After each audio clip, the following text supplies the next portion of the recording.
জবাবদিহিমূলক ইনসাফ ভিত্তিক গণতান্ত্রিক ও মানবিক বাংলাদেশ প্রতিষ্ঠার কথা অনেক আগে থেকেই বলে আসছিলেন বিএনপির ভারপ্রাপ্ত চেয়ারম্যান তারেক রহমান। ভোগ দখলের রাজনীতি নয়, বরং সেবামূলক রাজনীতি করার চিন্তা করছেন তিনি। সেটি কি শুধুই বক্তব্য নাকি সত্যি তারেক রহমান ও তার দল এমনটা করবে? এসব প্রশ্নের জবাব দিয়েছেন আমরা বিএনপি পরিবারের আহ্বায়ক আতিকুর রহমান রুমন। মোশাররফ তালুকদারের ক্যামেরায় কাউসার আহমেদের রিপোর্টে বিস্তারিত।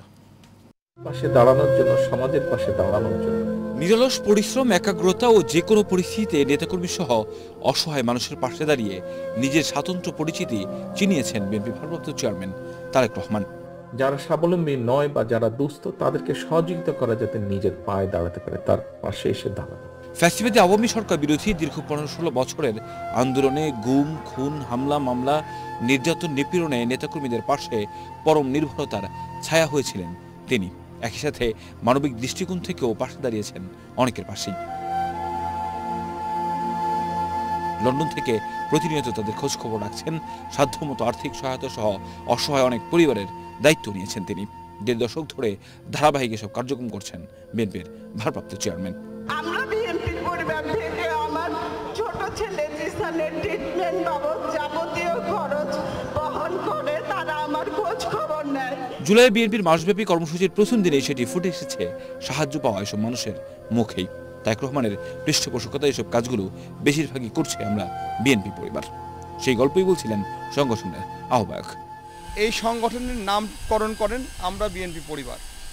এই সংগঠনটি মূলত অরাজনৈতিক কাজেই ম্যাক্সিমাম সময়ই করে।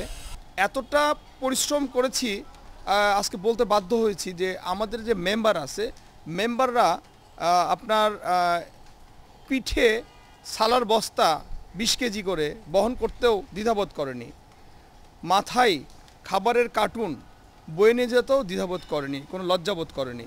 আতিকুর রহমান রুমন বলেন, বিএনপির ভারপ্রাপ্ত চেয়ারম্যানের পক্ষ থেকেই দল মত নির্বিশেষে গণ আন্দোলনে ক্ষতিগ্রস্ত পরিবারকে সহায়তা করা হচ্ছে। এমনকি মানবিক প্রয়োজনে যখনই যার পাশে দাঁড়ানোর প্রয়োজন হয়েছে তখনই তার পাশে দাঁড়ানোর নির্দেশনাও দিয়েছেন তিনি। বেশ কয়টা এরিয়ায় আমরা সংঘবদ্ধভাবে পানি বিতরণ করেছি, খাদ্য বিতরণ করেছি। ইভেন দোকান বন্ধ, তাদেরকে রিকোয়েস্ট করে খাদ্য নিয়ে আমরা খাদ্য ক্রয় করে আমরা এই আন্দোলনরতদের খাদ্য বিতরণ করেছি। তারেক রহমানের এমন কর্মকাণ্ড সর্বমহলে ব্যাপক প্রশংসিত হওয়ায় আগামী নতুন বাংলাদেশ নির্মাণে দেশের জনগণ তার উপর আস্থা রাখতে চায় বলে জানান আতিকুর রহমান রুমন। আমাদের আগামী লক্ষ্য, এই সংগঠন যতদিন থাকবে ততদিন মানব সেবা করে যাব। কাউসার আহমেদ, এশিয়ান টেলিভিশন, ঢাকা। দর্শক, সংবাদে নিচ্ছে বিআরবি কেবল ইন্ডাস্ট্রিজ লিমিটেড। বিরতি আর ফিরে এসে অন্যান্য খবরের সঙ্গে আরো যথা